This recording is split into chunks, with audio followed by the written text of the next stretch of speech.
Hello everyone, welcome to our YouTube channel let's learn together. आज हम लोग junior assistant के पीवाईक्यूज़ में सेशन नंबर 5 हम लोग कर रहे हैं। सेशन नंबर 4 तक हम लोग कर चुके हैं।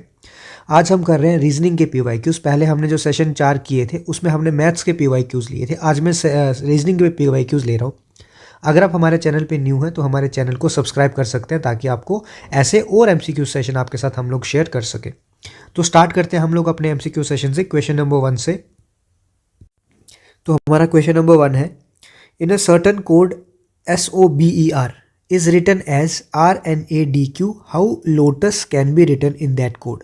तो सबसे पहले क्या करना होता है आपको, ऐसे क्वेश्चंस में आपको क्या करना है, हमेशा आपको ऐसा लिखना है नीचे SOBER, इसको क्या लिखा है RNADQ। ठीक है। अब आपको क्या करना है, आपको पहले यहाँ पे पैटर्न देखना है। तो मेरी अगर आप मानो एक बात, तो आपको क्या करना है, हमेशा ABCDE जो है वो सारा Z तक आपको यहाँ पे लिखना है। मतलब पहले M तक लिखा, उसके बाद यहाँ से दोबारा NOPQZ तक ऐसे लिखा। ये आप लिखने से क्या होगा, ये आपके क्वेश्चन जो है वो थोड़े से आसान कर देगा। वो कैसे, देखो कई बार क्या होता है कि आपको दिया होता है B, ठीक है, और उसका कोड जो है वो यहाँ पे लिखा होता है Y। तो आपको यहाँ से डायरेक्टली पता चल जाता है कि ये इसका उल्टा हो रहा है। बहुत सारे क्वेश्चंस में जब हम अभी हमसे एमसीक्यू सेशन कर ही रहे हैं, तो जब हम आगे बढ़ेंगे या बाकी एमसीक्यू सेशन करेंगे तो आपको इंपॉर्टेंस जो है इसकी फील होने लगेगी। लेकिन इनकेस कोई नहीं चाहता कि हमको नहीं करना है तो हम ऐसे भी कर सकते हैं। जैसे देखो, आपको पता है R के बाद क्या आता है S, या फिर मुझे आना कहाँ से कहाँ है, पहले तो ये देखो मुझे कहाँ से कहाँ आना है, मुझे ऊपर से नीचे आना है। क्यों? क्योंकि मुझे ये चीज़ उसने दी है, उसका कोड ये दिया है नीचे वाला, इसका मतलब इससे मुझे नीचे आना है। तो S से 1 माइनस करूँगा तो R आता है, N से 1 माइनस करूँगा तो O आता है, B से 1 माइनस करूँगा तो A आता है। इसका मतलब ये सारा क्या चल रहा है, -1 इस तरह का पैटर्न मुझे दिख रहा है। इसका मतलब अब मुझे दूसरा पैटर्न मुझे क्या ढूंढना था, लोटस। इसका मतलब लोटस में भी मुझे क्या करना पड़ेगा, -1 करना पड़ेगा। तो L से -1 करूँगा तो कहाँ पे आऊँगा, K पे आऊँगा। ठीक है। तो पहला ऑप्शन आपका ये हो गया कि ये दो ऑप्शन हो सकते हैं, ये M और L तो है ही नहीं, तो इसको हम लोग इन दोनों ऑप्शन को ही अभी हमको देखना है। उसके बाद अगर मैं O में से 1 माइनस करूंगा तो कहाँ पहुंचूंगा, N पे पहुंचूंगा। ठीक है। अब अगर आपको ऑप्शन दिख गया ये, अब आपकी मर्जी है। अब यहाँ पे आपको मतलब अगर पूरा देखना है तो पूरा देख सकते हो, नहीं तो आपको ऑप्शन तो मिल ही गया। आपको कोई डिस्क्रिप्टिव पेपर तो है नहीं कि आपको पूरा का पूरा सॉल्व करके बताना है। आप लोग यहीं से आंसर मार्क करके आ सकते हो। बाकी आपकी मर्जी, आप चाहो तो इसको लिख सकते हो, STR आएगा। ठीक है। तो हम मूव करते हैं अपने क्वेश्चन नंबर 2 पे। क्वेश्चन नंबर 2 है, if meat is written as team then bell is written as. अब आप देख रहे हो यहाँ पे कि कुछ क्वेश्चंस आपके जो होंगे ना, कुछ क्वेश्चंस आपके JKSSB के होंगे और कुछ क्वेश्चंस आपके बाकी एग्जाम्स के, लेकिन होंगे आपके सारे PYQs ही, जैसे आप यहाँ पे देख पा रहे हो। ठीक है। तो मीट को क्या लिखा है, टीम लिखा है। ठीक है। तो मैं यहाँ लिख लेता हूँ पहले मीट को क्या लिखा गया है, टीम लिखा गया है। अब आप यहाँ पे क्या बोल सकते हो कि लास्ट वाला जो है वो कहाँ पे आ गया, पहले वाले पे आ गया, और जो पहले वाला था वो कहाँ पे चला गया, लास्ट पे चला गया। ठीक है। लास्ट वाला पहले पे, पहले वाला लास्ट पे, और ये जो दोनों थे वो वैसे के वैसे ही रहे। आप लोग ऐसा बोल सकते हो। तो नेक्स्ट टर्म मेरे पास क्या थी, BALE। इसका मतलब फर्स्ट वाला कहाँ जाएगा, लास्ट में, तो B यहाँ चला जाएगा। लास्ट वाला कहाँ आएगा, फर्स्ट पे, तो E यहाँ आ जाएगा। अब बाकी के वैसे ही रहे थे दोनों, तो मेरा आ सकता है EALB। अब देखो EALB किसी ऑप्शन में है, तो ऑप्शन नंबर D में हमारा पास है। तो ऑप्शन क्या हो जाएगा इसका करेक्ट, D ऑप्शन इसका करेक्ट हो जाएगा। अब देखो, एक मैं आपको चीज़ बता देता हूँ, क्योंकि आपको पता है कि अभी JKSSB जो है वो इन एग्जाम्स का पैटर्न जो है वो कॉपी कर रही है। यही सेम एग्जाम जो होते हैं ना, जो पुराने मतलब ज़्यादा पुराने होते हैं, उसमें जैसे ये मैं आपको बता दूँ कि ये टेरिटोरियल आर्मी जो TA का एग्ज़ाम होता है, उसमें ये 21 में आ चुका है। मतलब अगर ये 2013 में यहाँ पे आया है, 2021 में यहाँ आ चुका है, तो JKSSB में तो किसी भी वक्त किसी भी साल का पेपर जो है वो पुराना आ सकता है। तो आपको हर एक एग्जाम के प्रीवियस ईयर क्वेश्चन तो करने ही हैं। तो हम लोग चलते हैं अपने क्वेश्चन नंबर 3 पे। क्वेश्चन नंबर 3 है, if water is written as YCVGT then what is written as HKTG। अब यहाँ पे बच्चा गलती करता है, ध्यान से सुनना इस क्वेश्चन को। यहाँ पे पता क्या गलती होगी, तो सुनना। सबसे पहले तो मुझे क्या दिया है, मुझे दिया है कि वाटर को क्या लिखा है उसने, YCVG और T। और यहाँ पे सबसे पहले गलती पता क्या होगी, वाटर को ये बोला है। अब आप क्वेश्चन पढ़ने में पहली गलती करोगे, आप सोचोगे कि HKTG को मैं क्या लिख सकता हूँ।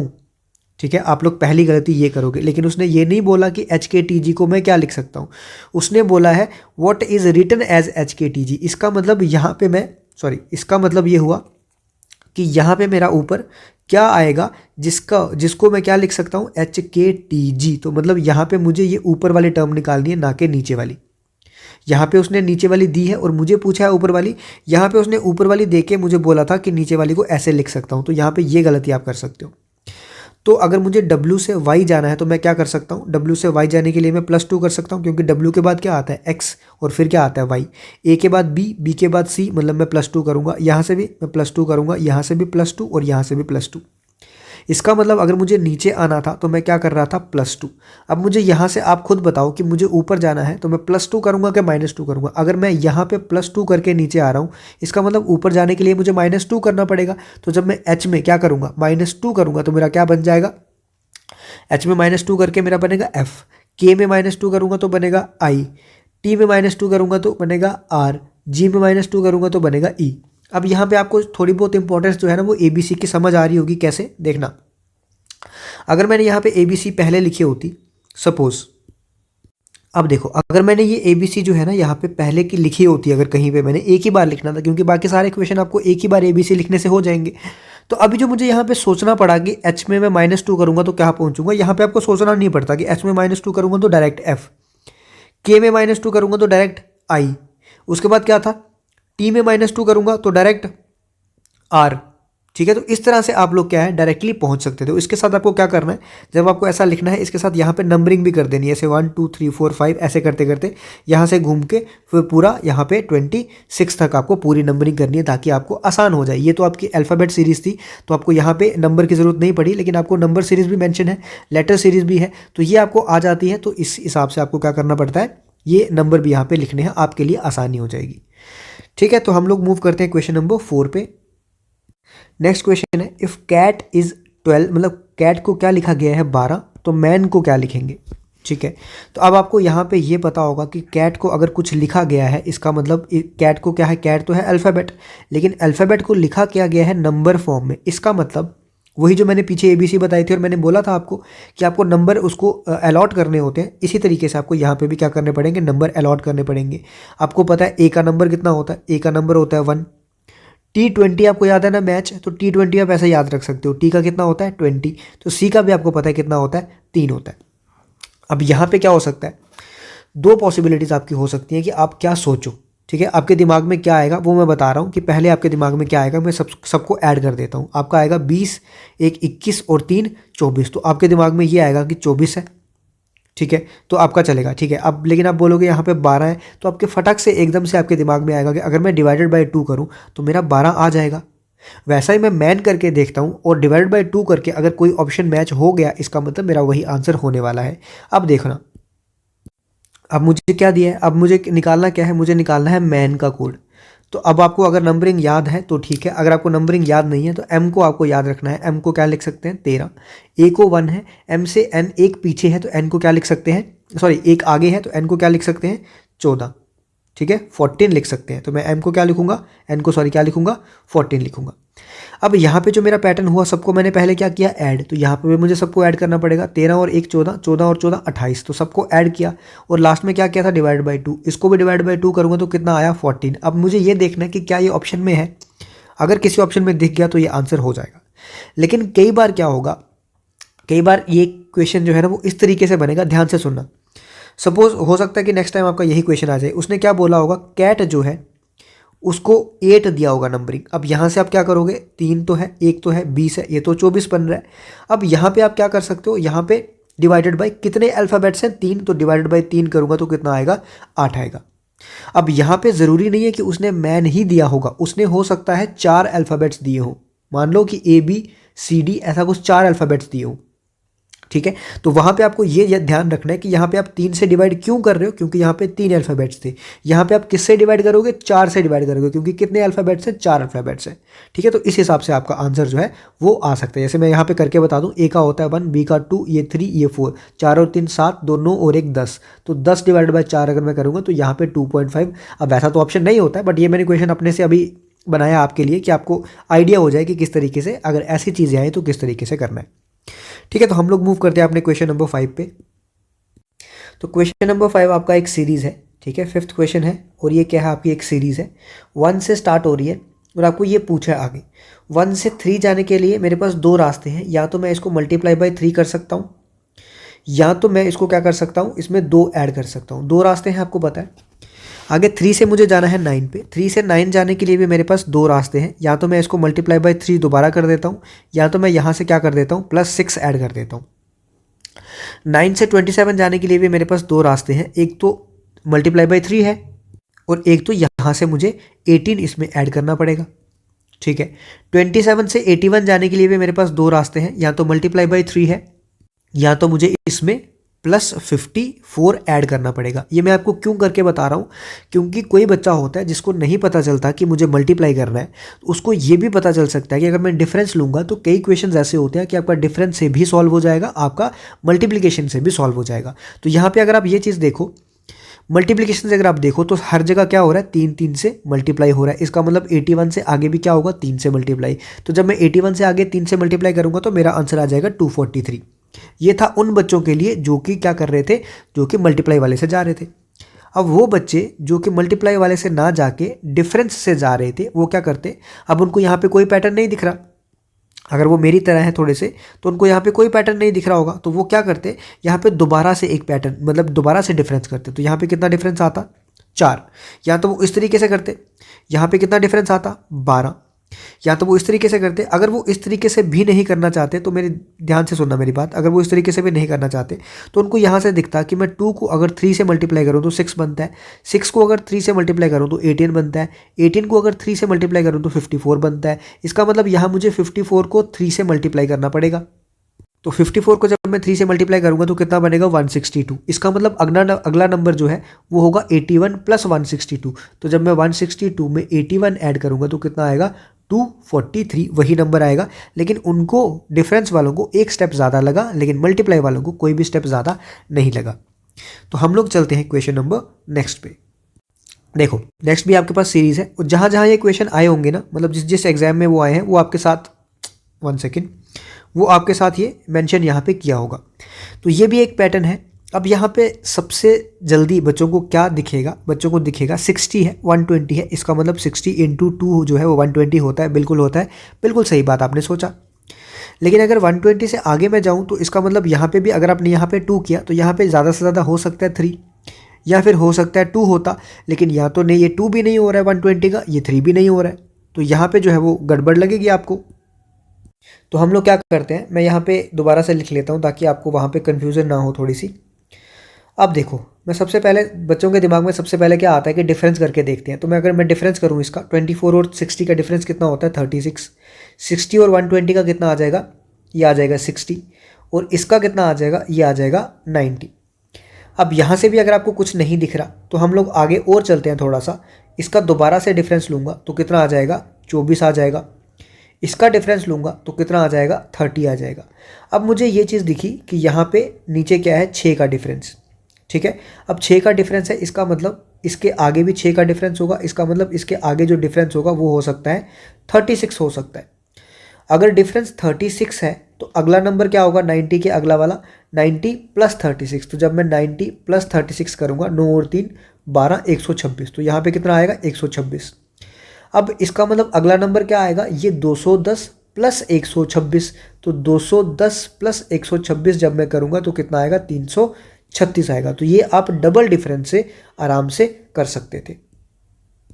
अगर कोई बच्चा चाहता है कि मुझे एक और पैटर्न इसमें देखना है तो एक और पैटर्न मैं आपको इसमें दिखा सकता हूँ। पैटर्न क्या है, 24 को, लेकिन ये थोड़ा सा मुश्किल पैटर्न है, ये पहली नज़र में दिमाग में नहीं आता। 24 को आप लिख सकते हो 3 का क्यूब -3। 3 का क्यूब कितना होता है, 27। 27 - 3 मतलब 24। 60 को आप लिख सकते हो 4 का क्यूब -4। 120 को आप लिख सकते हो 5 का क्यूब -5। 210 को आप लिख सकते हो 6 का क्यूब माइनस 6, इसका मतलब जो अगला नंबर आएगा वो आएगा 7 का क्यूब माइनस 7। तो जब आप करोगे इसको सॉल्व तो आपका कितना आ जाएगा, 7 का क्यूब मतलब 343, 343 में से 7 करोगे तो 336। तो आपका ये भी एक पैटर्न हो सकता है, बट ये आपका पहले दिमाग में नहीं आता। पहले बच्चा यही सोच पाता है कि डिफरेंस सीरीज में मैं करता हूँ, वो चाहे डबल डिफरेंस लेगा चाहे ट्रिपल डिफरेंस लेगा, लेकिन पहले बच्चा जो है वो सिर्फ डिफरेंस तक ही सोच पाता है। तो इसीलिए ये भी कोई ज़्यादा मुश्किल नहीं है। हम लोग चलते हैं अपने अगले क्वेश्चन पे। तो ये जो क्वेश्चन नेक्स्ट क्वेश्चन है ये जेकेएसएसबी का पीवाईक्यू है, लेकिन ये क्वेश्चन मुझे बहुत अच्छा लगा क्योंकि ये अक्सर मैंने नहीं किसी भी एग्जाम में जेकेएसएसबी में 2025 तक मैंने किसी एग्जाम में नहीं देखा था। स्टिल एक एग्जाम 2023 में आई थिंक पंचायत सेक्रेटरी में एक पंचायत सेक्रेटरी का एग्जाम हुआ था, उसमें ये क्वेश्चन आया था। ये थोड़ा सा अलग टाइप का क्वेश्चन है, ऐसा जेकेएसएसबी पूछता नहीं है और पूछा भी नहीं है कभी। तो हम लोग इसमें क्या करेंगे, अब क्वेश्चन पढ़ो तब तक। क्वेश्चन क्या है, क्वेश्चन है choose the correct alternative form from the given ones that will complete the series. मतलब पहला है आइसोबार। अब आपको साइंस पे नहीं जाना है कि आइसोबार होता क्या है। एरेस्ट, फिर स्टेट, फिर टी पॉट, फिर ऑटर। अब यहाँ पे आपको समझ नहीं आएगा कि यहाँ पे पैटर्न क्या है, ठीक है। आपको क्योंकि डिफरेंट वर्ड्स दिए हैं, आपको तो पता ही नहीं चलेगा इसमें पैटर्न क्या है। लेकिन अगर आप ध्यान से देखो, थोड़ा सा अगर किसी का दिमाग ज़्यादा चल जाए तो वो अगर देखेगा तो यहाँ पे ये चीज़ क्या हो रही है, 1 सेकेंड। हाँ, यहाँ पे जो लास्ट 2 अल्फ़ाबेट्स है ना जिसपे वो वर्ड खत्म हो रहा है, नेक्स्ट वर्ड उसी 2 अल्फ़ाबेट से स्टार्ट हो रहा है। यहाँ पे अरेस्ट ST से खत्म हो रहा है, नेक्स्ट वर्ड ST से स्टार्ट हो रहा है। ये वाला TE पे खत्म हो रहा है और नेक्स्ट TE से स्टार्ट हो रहा है। ये वाला OT पे खत्म हो रहा है और ये OT से स्टार्ट हो रहा है। इसका मतलब ये वाला ये वाला ER पे खत्म हो रहा है, इसका मतलब नेक्स्ट वाला ER से स्टार्ट होगा। तो ER से स्टार्ट कौन सा वाला है, इरेक्ट स्टार्ट है, मतलब इरेक्ट है वर्ड जो कि ER से स्टार्ट है, इसका मतलब इरेक्ट इसका ऑप्शन हो जाएगा। तो ये काफ़ी अच्छा जो था वो एक क्वेश्चन था। अब नेक्स्ट टाइम हो सकता है कि इस टाइप का दूसरा क्वेश्चन क्या बन सकता है, ऐसा ही होगा। मतलब ये यही क्वेश्चन या मतलब फॉर्म यही रहेगी, लेकिन उसमें क्या होगा, ऑप्शन में होगा सपोज करो इरेक्ट, ठीक है, ध्यान से सुनना। मान लो इरेज, ठीक है। थर्ड में ले लेता हूँ, सपोज कर लो आपके पास और क्या हो जाएगा, एराज हो जाएगा या फिर एरा हो जाएगा, मान लो कुछ भी हो जाएगा। और एक ऑप्शन आपके पास मान लो मीटर हो जाएगा या कुछ भी हो जाएगा। और आपके पास क्या बोला गया, इस बार क्वेश्चन में क्या पूछा गया होगा, फाइंड ऑड वन आउट, ठीक है, ऑड निकालना है। तो अगर ये ER से खत्म हो रहा है, इसका मतलब बाकी आगे जो है वो ER से स्टार्ट होंगे, ठीक है। इस तरह का कुछ होगा, मतलब क्वेश्चन होगा। तो उसमें क्या होगा, फिर ये सारे ER से स्टार्ट हो रहे हैं, इसका मतलब ये तो ऑड वन नहीं होंगे। तो ऑड वन क्या होगा उस केस में, सिर्फ और सिर्फ मीटर आपका बचेगा, जो कि उस केस में ऑड वन आउट होगा। तो जेकेएसएसबी जो है वो किसी भी तरह से क्वेश्चन को मोड़ के तोड़ के पूछ सकती है आपको, ठीक है। तो हम लोग मूव करते हैं अपने अगले क्वेश्चन पे। देखो नेक्स्ट ये भी आपका जेकेएसएसबी का पीवाईक्यू है, तो ध्यान से देखो, आसान सा क्वेश्चन है वैसे तो, इसमें कोई मुश्किल है नहीं। तो ये है BRP CTO DVN और आगे क्या आएगा। अब आप यहाँ पे अगर देखो तो B से मुझे एक +1 ऐड करना पड़ रहा है, तो कहाँ जा रहा हूँ, C में। C से +1 ऐड करूँगा तो कहाँ जाऊँगा, D पे। इसका मतलब D से +1 ऐड करूँगा तो कहाँ जाऊँगा, D के बाद E आता है। तो सभी तो ऑप्शन में E है, इसका मतलब मुझे आगे भी देखना पड़ेगा, आगे भी चेक करना पड़ेगा। अब मैं R से जाऊँ, R से +2 ऐड करूँगा तो T पे जा सकता हूँ, T से +2 ऐड करूँगा तो V पे जा सकता हूँ। अब V से आगे मुझे +2 ऐड करना है, तो आपको पता है VWX, तो इसका मतलब अगला क्या आएगा, X आएगा। तो अब भी मेरे पास 2 ऑप्शन है, तो मुझे तीनों ऑप्शन चेक करने की ज़रूरत है। अब देखो, अब मैं P से अगर -1 करूँगा तो O पे जा सकता हूँ, 1 सेकेंड। P से जब मैं -1 करूँगा तो कहाँ जा सकता हूँ, O पे जा सकता हूँ। O से -1 करूँगा तो N पे जा सकता हूँ। N से -1 करूँगा तो M पे जा सकता हूँ। इसका मतलब आंसर क्या हो जाएगा, EXM, ठीक है। तो मैं आशा करता हूँ कि आपको आज का MCQ सेशन हम लोग वैसे यहीं पे ख़त्म करते हैं, और मैं आशा करता हूँ कि आपको MCQ सेशन जो है वो थोड़ा सा क्या पसंद आया होगा आपको। और अगर आपको ऐसे ही और MCQ सेशन चाहिए, जैसे हम पहले मैथ्स के कर चुके हैं, मैथ्स के 4 सेशंस हम लोग कर चुके हैं, आज हमने रीजनिंग का स्टार्ट किया है 5th सेशन, और मैं आशा करता हूँ कि 6th सेशन में हम लोग रीजनिंग का रखेंगे। और अगर ये चीज़ें पसंद आ रही हैं तो एटलीस्ट आप कमेंट करके हमें बता दिया करो कि आपको अच्छा लग रहा है, या फिर सीरीज़ कंटिन्यू रखें, या जो भी आपके डाउट्स क्वेरीज जो भी होती हैं आप लोग कमेंट्स करके मुझे बता सकते हो। और अगर आपको PDF भी चाहिए होती है तो भी आप बोल दिया करो, आपको PDF भी टेलीग्राम पर मिल जाएगी, ठीक है। तो आज के लिए हम लोग इतना ही रखेंगे, नेक्स्ट सेशन में मिलेंगे। और तब तक के लिए आप चैनल के साथ बने रहो, चैनल को सब्सक्राइब कर दो और लिंक शेयर कर देना अपने दोस्तों के साथ भी, ताकि वो भी पढ़ सके, ठीक है। तो मिलते हैं अगले लेक्चर में।